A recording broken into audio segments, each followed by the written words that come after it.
계속해서 요한계시록 16장 17절로 21절까지 하나님의 진노의 일곱 대접, The Seven Bowls of God's Wrath, 하나님의 진노의 일곱 대접, 하나님의 진노를 담은 일곱 대접들이 하나씩 쏟아지면서 하나님을 반역한 이 세상에 대해서 하나님이 마지막 심판을 내리는 것입니다. 역사에 대한 하나님의 마지막 심판, 종말 재앙이 전개되고 있는 것입니다. 우리는 일곱 인재앙, 또 일곱 나팔 재앙에 의해서 일곱 대접 재앙을 살펴보는 가운데 있는데, 특별히 일곱 대접 재앙에 특이할 만한 것은 그냥 일곱 대접 재앙이라고 하지 않고 하나님의 진노의 일곱 대장, 하나님의 진노의 일곱 대접 재앙 이렇게 표현해놨단 말.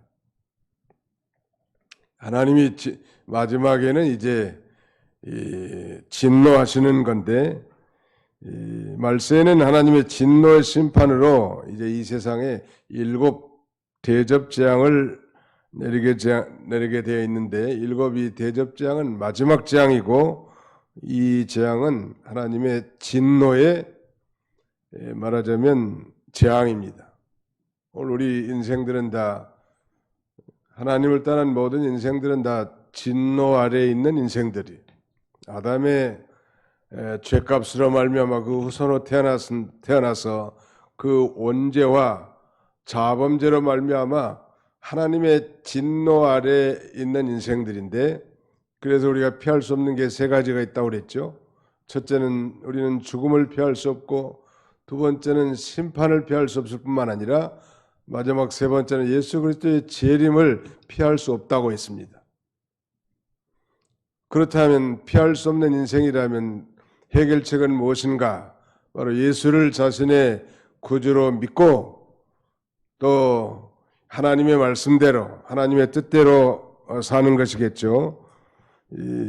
반복합니다만 지금까지 일곱 인재앙, 그리고 일곱 나팔 재앙, 이런 그 재앙과 심판은 대단히 제한적이고 국부적이었는데 반해서 하나님의 진노의 일곱 대접 재앙은 그야말로 전 세계적이라는 거, 그 범위가 인류 전체에 미치는 대재앙을 쏟아붓게 된다는 거예요.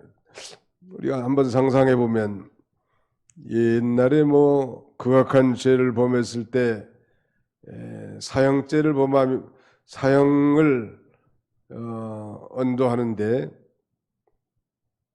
그 말하자면 독약을 먹여서 죽이기도 했지 않습니까? 사약.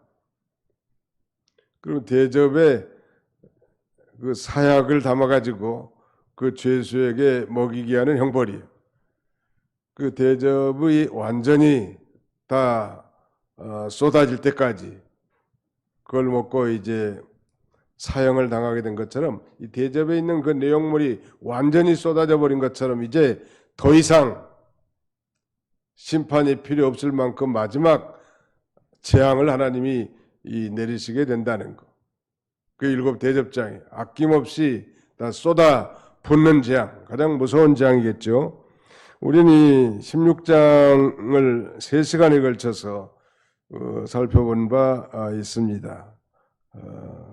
일곱 번째는 바로 이 큰 지진과 재앙이 임하는 재앙인데요. 17절로 18절을 같이 한번 읽어보겠습니다. 17절로 18절입니다. 시작. 일곱째 천사가 그 대접을 공중에 쏟음에 그 음성이 성전에서 보좌로부터 나서 이르되 되었다 하시니, 번개와 음성들과 우레소리가 있고 또 큰 지진이 있어 얼마나 큰지 사람이 땅에 있어 온 이래로 이같이 큰 지진이 없었더라. 오늘 본문은 그리스도를 거부한 이 세상에 부어지는 마지막 하나님의 진노의 일곱 대접장 중에 마지막 일곱 번째 재앙인데, 일곱째 대접, 칠수라는 건 언제나 하나님의 만수기 때문에 일곱 대접장이라는 건 하나님의 완전한 심판을 가리킨다 할 수 있겠죠. 그런데 일곱째 이 대접장은 어디에 부어졌는지 자세히 보시면, 일곱째 천사가 그 대접을 어디에 쏟음에, 그 17절 보세요. 일곱째 천사가 그 대접을 어디에 쏟았어요? 공중에 쏟았다. 옛날 성경은 공기 속에 쏟았다 이렇게 돼 있거든요. 우리가 이 공중에 쏟았다는 말에 착안해 보면 에베소 2장에 우리가 예수를 믿기 전에 공중의 권세 잡은 자를 따랐다고 바울은 에베소 교회에 그렇게 편지합니다. 공중의 권세 잡은 자는 곧 마귀를 가리키는 것이죠. 그게 마귀의 보좌에 다 이 일곱 대접 재앙 가운데 일곱 번째 대접을 거기에다가 쏟았다는 것은 마귀를 완전히 이제 멸망시키는 그런 재앙이라 할 수 있겠죠. 그 마귀의 능력이 다 제압되고 그의 계략도 이제 완전히 파손된 거예요. 그러므로 사탄이 권세를 잡고 있는 이 공중의 대접을 쏟은 것은 짐승과 그를 경배하는 자들에게 소위 결정적인 타격을 가해진 것을 의미하는 것입니다. 공중이라는 것은 영적으로는 사람들의 사상을 가리키기도 합니다. 재앙이 내리니까 사람들의 사상들이 다 갈라져서 사상전이 일어나는 거예요. 공산주의 하는 사람들도 한번 이 공산주의의 뿌리가 박히면 그 바꿔지지 않는다는 거예요. 공산주의 하는 사람들도 자자를 세게 하고 나간다니. 욕하면 먹자, 때리면 맞자, 죽이면 죽자 이런 각오하고 나가는데 어떻게 해보겠냐는 말. 잘못된 사상도 이렇게 세뇌가 돼버리면 그렇지 않는 사람과 사상적인 이 대적 관계로서 싸울 수밖에 없단 말. 사상전. 오늘 말세가 돼서 그런지 사람들이 다 원통함을 잘 풀지 않고 내내 그렇게 나가네. 아주 법원에까지 가서 판결을 받을 때까지 끝까지 싸우는 거예요. 이마박에 아주 피가 나도록 싸우는 거예요. 우리나라 국회의원들도 그 월급을 많이 준다는데 또 국회의원을 한 번 하면 평생 연금을 받는다는데 이 양반들이 좀 백성들이 편하게 정치 좀 잘하고 서로 양보도 하고 타협도 해서 국민들의 이 삶의 질을 높이는 데 좀 앞장서야 되겠는데 그저 싸워가지고 내 편 아니면 반대편 자기 의견이 관철 안 되면 다 적편 너무 이 극도의 이기주의로 길러진 것 같아요. 올해 그 국회의원 선거가 있다고 하는데 선거들을 잘하라. 누구를 뽑으란 말입니까? 아무나 뽑은데 아무나 뽑되 아무튼 정치를 잘할 사람 백성들의 종복으로서 정말 대변할 수 있는 사람 그런 사람을 뽑아야지 뭐 우리 지역 사람이다 내가 좀 아는 사람이다 돈을 좀 먹었다 그래서 투표하는 건 성숙한 그리스도인이라 할 수 없어요. 우리는 뭐 국민의힘도 아니고 그 다음에 더불어민주당도 아니에요. 우리 당은 무슨 당이다? 예수당이. 예수당이 무슨 당입니까? 예수를 믿고 천당 가는 당이요. 그러나 우리가 이 세상에 사는 동안에도 천국 시민이긴 하지만 또 대한민국 주민등록을 가는 대한민국 국민이니까 여기서도 이 대한민국의 한 국민으로서 투표권이 있다는 참정권이 있어요. 그 국민의 한 사람으로서 주권 행사를 바로 하라는 말이죠. 기도를 많이 하고 누구를 뽑으면 정치를 좀 잘할 수 있겠는가. 나라가 좀 시끄럽지 않겠는가. 너무 싸우는 것 같아. 아무튼 뭐 국회에서 의결하는 것도 가차 없이 뭐 대통령은 거부권 행사하고 또 질 것 같으니까 밖에 나가서 피켓 들고 시위하고 정당하게 다수 가결의 원칙에 따라서 투표도 해야 될 거 아니에요. 자기는 안 하겠다. 다 밖에 나가가지고 다 떠드는 거예요. 이런 게 다 성숙한 모습이 아니라는 그 백성들이 다 어린 아이들도 다 듣고 보고 배우게 된단 말이에요. 그런 걸. 근데 마지막 시대에는 원통함을 풀지 않는 이런 시대.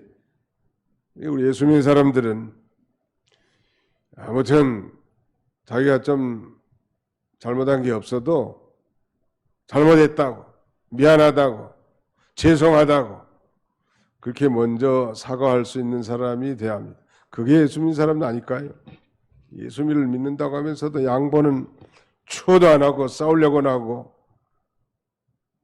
이런 사람들이 과연 중생한 사람일까?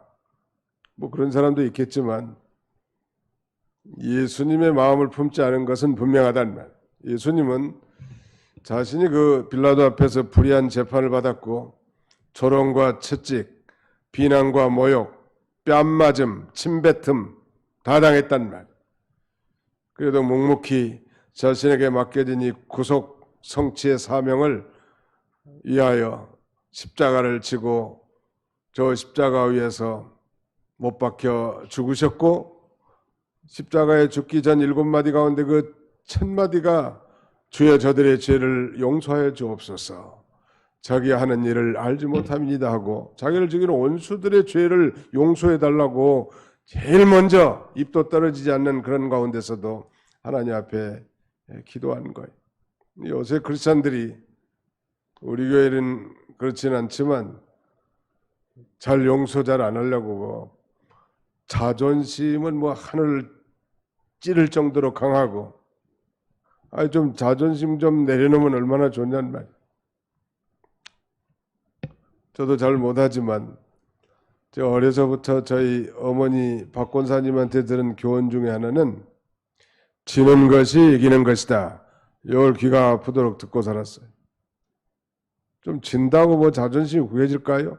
나는 그렇게 생각하지 않습니다. 지면 오히려 그 사람을 존경하지 모자란 놈, 반푼이, 팔푼이 그럴 사람 없어요.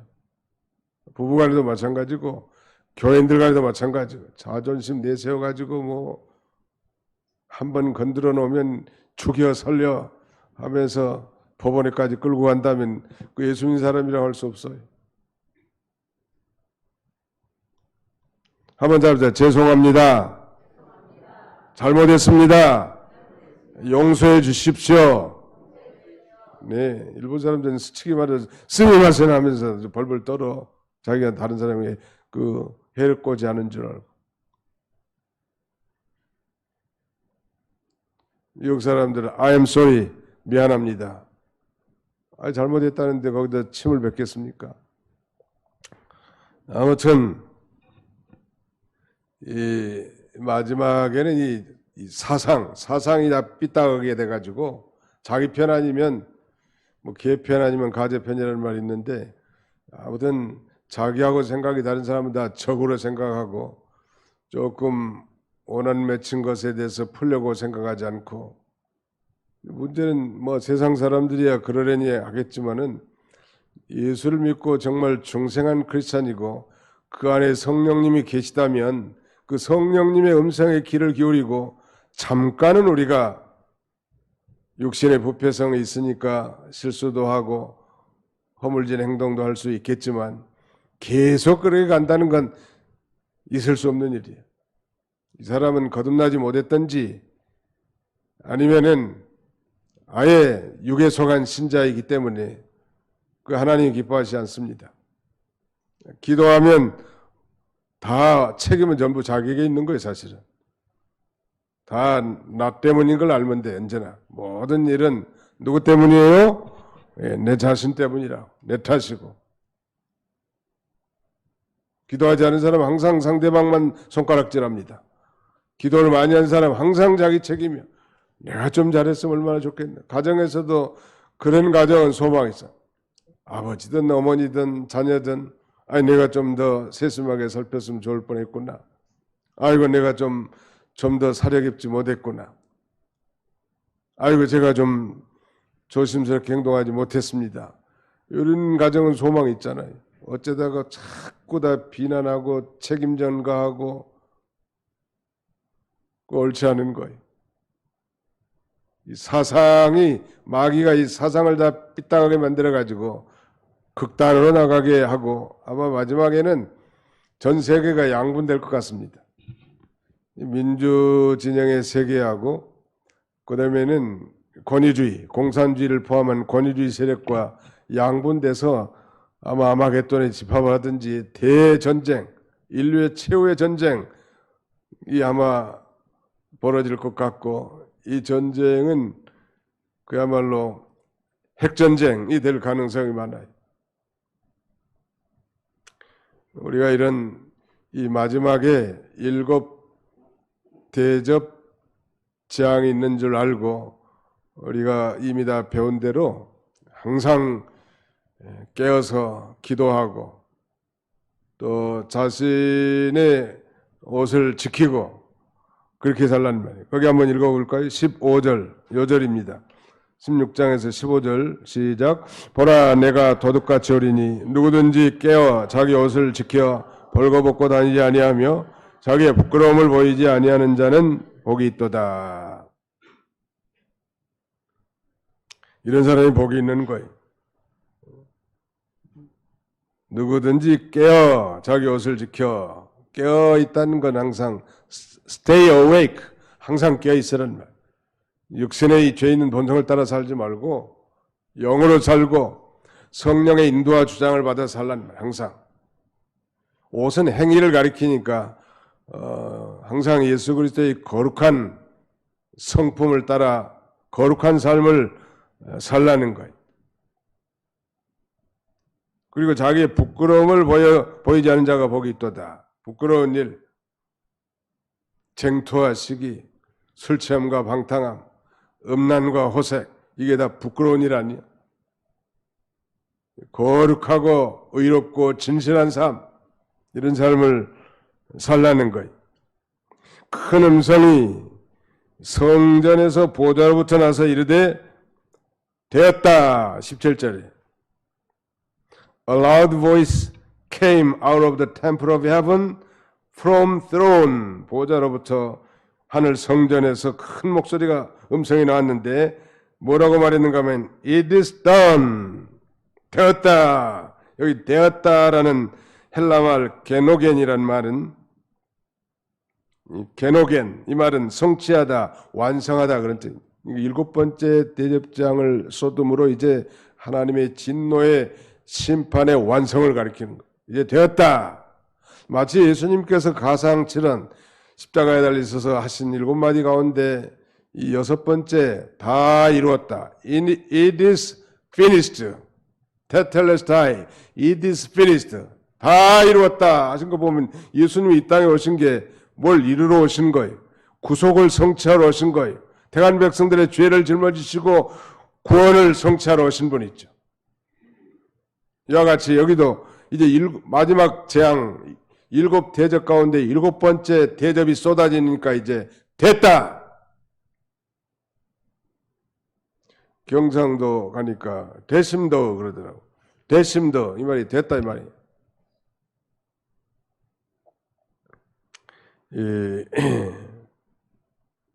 하나님의 최종적이고 완전한 진노를 나타낸 말씀이고 인간 역사의 종말을 선언한 거예요. 즉 하나님의 진노의 심판이 다 끝났음을 선포한 것입니다. 다 이루었다 하는 것도 예수님의 구원 성취에 대한 선포 아니에요.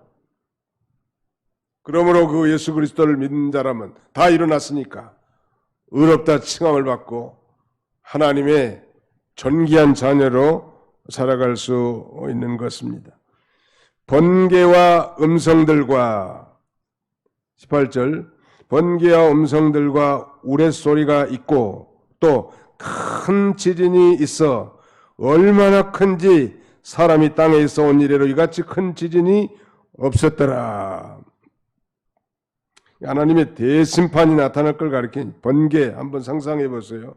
번개와 음성들과 내성, 즉 우레소리가 들리는데 거기다가 큰 지진이 있었다고 했습니다. 지금까지 인류 역사 가운데 뭐 지진이 꾸준히 있어 왔지만 20세기, 21세기에 들어와서 훨씬 더 그 지진의 강도가 크고 빈번하게 이루어진 것은 역사적 실제 사건. 여기는 큰 지진이라고 했습니다. 아주 뭐 7번째 대접재앙으로 인해 생긴 번개와 지진과 우레소리가 지금까지 있었던 어떤 재앙보다도 더 심하고 극렬할 것이라고 아주 결정적인 재앙임을 암시하는 것. 뭐 지진은 또 실제적인 그런 지진도 되지만 뭐 폭동을 가리키기도 하니까 이 세상에 큰 사상적 차이 때문에 큰 폭동이 일어나게 될 것을 가리키기도 합니다. 우리가 최근에 일본 노토반도의 이시카와 현에서 지진 7.6의 아주 강진이 발생한 걸 들었죠. 1월 1일 날 첫날 그랬다고. 우리 사경의 기간 동안. 그 반도 앞 바다에서 있었기 때문에 한 5m 상당의 쓰나미도 발생했다고 하는데 어제 현재 한 180명이 죽었다고 합니다. 아마 더 실종자도 많이 있으니까 더 죽었을 것 같고 재산 피해는 뭐 이루 말할 수 없을 것 같아요. 한 10년 전에 그 동북부의 일본 지진으로 인해서 수십만이 사람이 죽고 그다음에 원자로에 문제가 생겨가지고 아주 심각한 피해가 있었는데 아무튼 그것도 21세기에 일어나는 거이다. 근데 이제 마지막 7번째 이 대접장이 그 공중에 쏟아 부어질 때 이런 엄청난 지진이 또 생길 거란. 그 어느 정도 생길까? 19절에 보면 큰 성이 세 갈래로 갈라지고 이 지진으로 말미암아 큰 성이 세 갈래로 갈라지고 만국의 성들도 무너지니 큰 성 바벨론이 하나님 앞에 기억하신 바 되어 그의 맹렬한 진노의 포도주 잔을 받으매 각 섬도 없어지고 산악도 간데 없더라. 뭐 그런 얘기 들으셨는지 모르겠지만 뭐 일본은 아마 얼마 후면 바다에다 가라앉을 거라고 그런 얘기 아마 들으신 분들 계실 거예요. 알 수는 없지만 그런 엄청난 지진이 일어난다면 불가능한 일도 아니죠. 하도 우상도 많으니까. 850만 우상이 있다는데 일본에는. 웬만한 게 다 신이래. 아무튼 그날 골프를 잘 치다가 하나가 구멍 속으로 한번 쳤는데 쏙 들어가네. 이걸 홀인원이라고 하죠. 그러면 그 골프공이 신이 되는 거예요. 골프 공신님 나를 이렇게 출세시켜 주셔서 감사합니다. 아니 뭐 복은 다 하나님께로부터 오는 거지. 그 연초되면 사람들이 뭐 저기 경포대 가가지고 해맞이 보러 간다는데 그래서 그 해가 떠오를 때 소원을 빌면 성취된다는. 아니 소원을 성취케 해주시고 복을 주실 분이 하나님이지 해보고 소원을 얘기한다고 소원이 들어지겠냐는 말이에요. 해를 창조하신 분이 누구예요? 하나님이에요. 하나님이 다 창조하셨고 복과 하도 줄 수 없는 그런 자연 만물에게 복을 달라고 하니 얼마나 어리석냐는 말이에요. 그저 뭐 경치를 구경하기 위해서 아니면 동해바다 가가지고 무슨 요새 방어가 많이 잡힌다는데 회를 좀 먹기 위해서 가는 건 좋은 일이겠지만 뭐 해에 가서 해 뜨는 데 가서 소원을 빌면 해가 무슨 들어주겠냐 그 피조물이. 복을 주실 분도 하나님이시고 화를 주실 분도 하나님이시지 해가 복 주고 달이 뭐 저주하고 그런 건 아니란 말이에요. 아무튼 큰 성이 세 갈래로 갈라진다는 말. 어떻게 될지 알 수는 없지만 그런 일이 생기겠다고 성경이 이렇게 증거합니다. 큰 성 바벨론이 큰 지진으로 인해서 세 갈래로 갈라지고 그의 지구촌의 모든 도시, 즉 짐승을 따르던 지상의 모든 국가들도 그 지진으로 해서 다 무너지게 된다는 거예요. 바벨론이라고 하는 건 하나님을 떠난 인본주의 세계, 세력, 바벨론이. 정치적 바벨론, 종교적 바벨론이 있는데 종교적 바벨론도 하나님을 떠난 그 인본주의적으로 종교의 힘을 합쳐가지고 뭔가 좀 잘해보고자 하는 그런 운동. 우리는 WCC 같은 이런 세계 교회협의회 이런 운동들도 이 종교적 바벨론의 일환이라고 봅니다. 우리가 사람들이 뭐 불교든 유교든 기독교든 상관없이 우리가 같이 연합해서 좋은 일 하는 게 좋지 않겠느냐고 들으면 그럴싸한데 거기에 하나님이 과연 계신가? 하나님을 떠난 종교 세력의 규합 이런 건 다 하나님 앞에 반드시 심판받는다. 정치 세력도 마찬가지. 만국의 성들도 다 무너진다는 거예요. 만국의 성들. 이 짐승을 따르던 이 지상의 모든 국가들이 다 만국의 성들인데 전 세계에 걸쳐서 하나님을 대적하는 세력들이 다 멸망하게 될 것을 그렇게 우회적으로 표현하고 있습니다. 그 다음에 거기 자세히 보시면 19절 같이 한번 읽어보실까요? 19절 시작. 큰 성이 세 갈래로 갈라지고 만국의 성들도 무너지니 큰 성 바벨론이 하나님 앞에 기어가신 바 되어 그의 맹렬한 진노의 포도주잔을 받으매 큰 성 바벨론이 하나님 앞에 기억하신 바 되어 그랬죠. 하나님을 거역하고 성도를 미혹한 죄값으로 심판을 베풀기 위해서 하나님께서 기억해 두신 것입니다. 하나님은 다 기억해 두시는 거예요. 선한 일, 선행에 대해서도 잊어버리지 아니하시고 기억하시고 반드시 상으로 갚아주시지만 죄진 거 이런 것에 대해서도 하나님께서 다 기억하시고 심판하신 하나님. 우리 믿는 사람들은 그러므로 죄를 지을 때마다 철저하게 회개하고 그 예수 그리스도의 보혈로 말미암아 정결하게 씻음받은 죄에 대해서는 다시는 기억지 않으신다고 성경에 약속한 바 있지만 회개치 않은 죄에 대해서는 하나님이 기억하고 계셨다가 마침내 심판하시는 하나님. 사람들 생각하기에는 하나님 뭐 알게 뭐냐 하면서 하나님께서는 세상의 악을 보지 않으신 것만 같고 다 잊어버린 것 같지만 하나님은 다 보시고 아시고 마지막 날에 심판하시는 하나님이시죠. 그런 면에서 하나님 앞에 피할 인생은 아무도 없어요.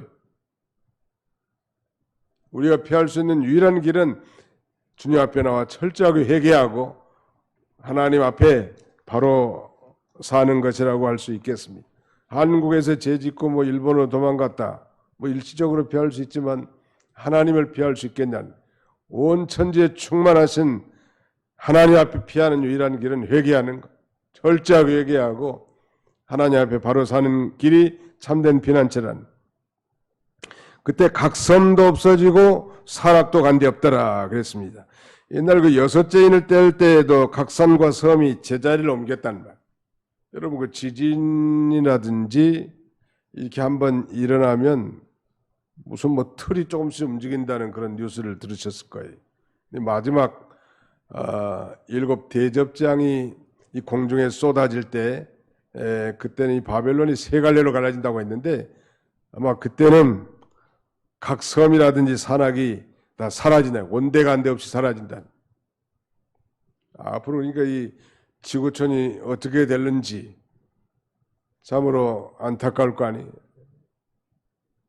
뭐 나름 그래도 이 식견 있는 사람과 그런 국가들을 통해서 탄소를 통제해가지고 어떻게든지 지구 환경을 좀 지켜보려고는 하지만 이미 기울어진 운동장이 이 세상은 이 장차 불로 심판받기로 예비된 세상이라는 그걸 돌이키기는 이제 불가능한 거예요.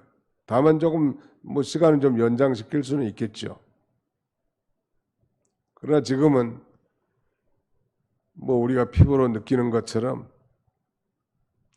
과거 한 20년, 30년 전과 이 기후 변화로 인한 이런 자연 재해가 훨씬 빈도도 많고 또 정도도 가중돼서 내린 것을 우리가 피부로 느끼지 않습니까? 그 결국이 어떻게 될 것인지 우리가 상상할 수 있을 것 같아요. 그렇다고 우리가 뭐 두려워하거나 공포심에 사로잡혀 살라는 얘기는 아니고 그런 세상이 앞으로 될 거니까 항상 깨어서 하나님 앞에 바로 사는 삶을 살라는 하나님께서 왜 도둑같이 오신다고 하셨을까? 믿음 지키게 하시려고 하는 거 어느 시대는 우리는 하나님, 예수님이 더디 오신 것 같이 느껴지지만 하나님 편에서는 한 사람도 망하지 않고 다 회개하기에 이르기까지 구원하시려고 하시는 하나님 아버지의 만극하신 자비요 사랑이란 말. 믿으시면 아멘 합시다. 그렇다고 뭐 그 하나님의 시간표를 가지고 우리가 이 세상을 놀이터로 삼아 가는 것은 그건 어리석은 자예요. 늘 자신의 열간의 직무에 충실하게 우리가 살아야 할 것입니다. 그 다음에는 마지막 절 21절 한번 같이 읽어봅시다. 시작. 또 무게가 한 달란트나 되는 큰 우박이 하늘로부터 사람에게 내리매 사람들이 그 우박의 재앙 때문에 하나님을 비방하니 그 재앙이 심히 크미러라. 무게가 한 달란트나 되는 큰 우박이 하늘로부터 사람에게 떨어진다. 그 한 달란트는 무게 단위로 한 34kg가 된다는데, 그럼 34kg나 되는 얼음덩어리가 떨어져서 맞으면 다 즉사하지 않겠어요? 그것도 뭐 하늘에서 떨어지니까 얼마나 그 속도가 세겠냐. 우리가 종종 뭐 여름인데도 뭐 우박 내렸고 뭐 우박이 뭐 대추할 만하네 뭐 탁구공만한 우박이 떨어진 예는 종종 있었는데 한 달란트나 되는 무게가 엄청난 큰 우박이 떨어진다는. 실제로 그 출애굽 당시에 10가지 재앙을 이 애굽에 내렸을 때 모세를 통해서 하나님께서 내리신 그 우박 재앙 있지 않았습니까? 이 말세에도 7번째 이 대접장이 쏟아질 때 이런 큰 우박, 무게가 한 달란트 되는 큰 우박이 하늘로부터 사람들에게 내려서 그 심판한다는. 우리가 이 자연재해를 볼 때 우리 그리스도인이 어떤 자세를 취할 것인가? 회개하는 자세를 취해야 돼. 그것이 정상이에요. 근데 놀라운 사실은 오늘 본문에 보면 그 우박의 재앙 때문에, 즉 사람들에게, 하늘로부터 사람들에게 큰 우박이 내림에 사람들이 그 우박의 재앙 때문에 하나님을 비방하니 그 재앙이 심히 큼이라라. 놀라운 일은 이 불택자들에게 있어서는 하나님의 재난과 재앙이 아무리 가중된다 할지라도 회개하지 않는다는 것. 그러나 우리 택한 백성들은 하나님의 은혜로 부족하지만 다 회개에, 말하자면 죄사함에 이르는 회개를 갖게 하고, 또 성숙한 신자라도 자연재해나 엄청난 이 재난을 당했을 때 우리가 철저하게 회개하게 하는 거 아니에요. 미국의 그 9.11 테러가 났을 때 그 신문의 헤드라인에 보니까 2001년인가 그렇죠. 미국이 공격당했다 이런 신문의 헤드라인이더라. 거기 현장에 이제 가봤는데 뭐 그라운드 제로라고 써져 있었고 다른 높은 빌딩이 재건축되어 있습니다. 그때 엄청나게 많은 사람 죽었잖아요. 한 3,000명 이상이 죽었고 소방수들도 엄청나게 죽었고, 놀라운 사실은 이 9.11 테러가 있은 다음에 미국의 각 주의 교회들이 출석률이 엄청나게 뛰었다는 거 아니에요. 그동안에 아주 류컴 크리스찬, 아주 뜨뜻미지근한 이런 신자들, 명목상의 그리스도인들이 9.11 테러 이후에 많은 사람들이 교회에 와서 예배드리고 하나님을 회개하고 하나님을 섬긴 것은, 이 택한 백성들은 재앙과 재난이 내릴 때 취하는 자세가 회개하는 자세고, 그 회개라는 건 하나님의 은혜고 성령으로 말미암아 이루어진 것이거든요. 그런데 불택자는 그런 재앙이 나오면 나올수록 오히려 참남한 말, 하나님을 비방하고 회방하게 되는 놀라운 일이죠. 하나님이 살아계시면 도대체 이런 일이 왜 생기겠느냐, 이렇게 비방하면서 하나님의 존재를 무시하고 부인하고 하나님을 비방하는, 그게 택한 백성과 불택자의 차이점이에요. 그러니까 우리가 늘 그 회개가 된다는 것은 하나님의 큰 은혜고 또 성령의 역사에 믿으시기 바랍니다. 하나님 앞에 회개가 안 된 사람들은 좀 밥이라도 한 끼 굶고 하루라도 금식하면서 하나님 앞에 간절히 부르짖으면 회개의 눈물이 쏟아지고 아주 젖먹었을 때 어머니 젖꼭지 씹은 그런 죄부터 시작해가지고 일생 짓는 죄를 철저하게 토설해 나가는 죄를 회개하지 않으면 그 죄가 그 짓눌러요. 우리 거기 성경 한 군데 찾고 마치도록 하겠습니다. 시편 32편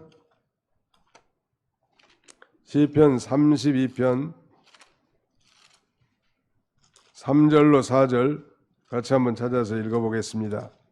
시편 32편 3절로 4절 같이 읽습니다. 시작. 주의 손이 주야로 나를 누르시오니. 시편 32편 죄송합니다. 시편 32편 3절로 4절 시작. 내가 이를 입을 열지 아니할 때 종일 신음함으로 내 뼈가 쇠하였도다. 주의 손이 주야로 나를 누르시오니 내 진액이 빠져서 여름 가뭄에 마름같이 되었나이다. 셀라. 다윗의 회개시 아니요? 마스기라는 건 교훈시이긴 한데 다윗이 하나님 앞에 큰 대죄를 범한 다음에 자기가 입을 열지 아니할 때 종일 신음함으로 뼈가 쇠했다. 옛날 성경은 토설치 아니할 때, 회개치 아니할 때 그렇게도 되겠죠. 종일 신음함으로 뼈가 쇠했다고 그랬고 그때 주의 손이 주야로 나를 누르시오니 내 진액이 빠져서 여름 가뭄에 마름같이 되었나이다. 얘기하지 않으면 그 죄에 대한 죄책이 자기를 짓누른다는 이 태간 백성들은 그게 지극히 정상적이죠. 아니 주의 손이 누르는 것이 한 달란트 정도 무거워서 아주 진액이 빠져서 다 마른다는 거 아니에요. 여름 옛날 성경은 여름 가물이라고 했는데 지금 여름 가뭄 정확하게 해놨습니다. 여름 가뭄이 마른 것 같다. 가뭄도 한심한데 거기다가 여름 가뭄에 마을 정도면 얼마나 심령이 곤고하겠는가 상상할 수 있겠죠. 그러니까 우리는 아무튼 알게 지은 죄 모르게 지은 죄 하나님 앞에 회개의 영을 부어주셔서 철저하게 회개함으로 심령이 깨끗하고 주님과 이 풍성한 교제의 삶을 삶으로 아무리 세상이 바뀌고 지진이 나고 무슨 환경이 바뀐다 할지라도 요동하지 않고 이 믿음의 길을 우리가 잘 걸어갈 수 있을 것입니다. 오늘 일곱째 이 대접 재앙, 이건 쏟아진 장수가 바로 사탄의 보좌, 사탄의 위가 있는 공중이라 공기 속. 그건 사상도 가리킨다고 했죠. 혼란하게 만든 거예요. 마귀를 다 박멸하고. 그때 아주 이 번개와 내성, 이 우레소리, 큰 지진이 일어난다고 했는데 이건 전무후무한 큰 지진. 그 인도네시아 반도 아체 지역에서 이 엄청난 후쿠시마 원전 정도의 그 지진이 한번 일어나 가지고 그때 제가 기억하기로는 한 23만 명이 죽었단 말이 있어요. 일본 동북부 지진도 엄청나게 죽었고요.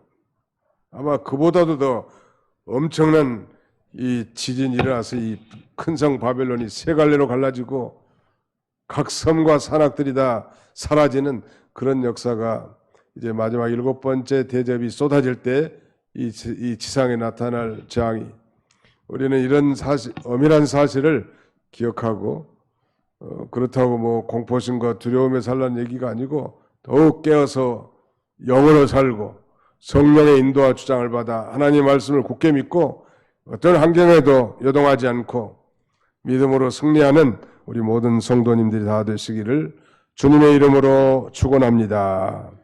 기도하겠습니다. 기도합시다. 살아계신 우리 아버지 하나님 감사합니다. 3일 동안도 주님의 은혜의 장중에 붙잡아 주셨다가 오늘도 이 거룩한 공예배에 저희를 주의 전으로 인도해 주셔서 함께 한 공동체로서 하나님 아버지 앞에 예배할 수 있도록 은혜 주심을 진심으로 감사합니다. 아버지 하나님, 성경이 아니고서는 장차 이 세상이 어떻게 될지 한 치 앞도 내다볼 수 없는데 우리로 하여금 사도 요한의 이 계시를, 사도 요한이 본 그 예수 그리스도의 계시를 통하여 장차 우리 그리스도의 재림 직전에 어떤 일이 있을 것인지를 우리에게 밝히 깨닫게 해주시고 슬기로운 다섯 처녀같이 기름 준비를 잘할 수 있도록 우리에게 경책해 주신 것 참으로 감사합니다. 자비로우신 하나님, 세상이 요동치고 난리와 난리의 소문이 끊이지 않고 재앙과 재난이 엄습한다 할지라도 그곳에서도 주님의 음성을 듣고 우리는 하나님 앞에 철저히 회개하며 성령의 인도를 받아 하나님의 거룩한 뜻을 품고 살아갈 수 있는 우리 모두가 다 되도록 주님 축복해 주시고 또 우리에게 맡겨진 그 영육간의 모든 직무와 사명들을 잘 감당할 수 있도록 은혜 나려 주시옵소서. 특별히 간구하는 것은 이제 돌아오는 주일에 우리 구원사 임직 예배로 하나님 앞에 영광 돌리고자 하오니 모든 준비하는 일에 부족함 없게 해주시고 또 아버지 우리가 진정으로 저들을 축복하며 함께 기뻐하며 하나님 앞에 영광 돌리는 귀한 잔치가 되도록 우리 하나님 은혜 나려 주시옵소서. 혼란 중에 있는 성도들, 육신의 즐거로 고난 중에 있는 형제들, 환경과 사건에 매몰되지 않게 해주시고 항상 전에 지킨 그 믿음과 전에 함께 거룩한 예배드렸던 그 체험을 기억하고 그 말씀을 기억하면서 날마다 믿음으로 승리하는 우리 모든 도봉 가족들이 다 되게 주시옵소서. 예수님의 이름으로 기도하옵나이다. 아멘.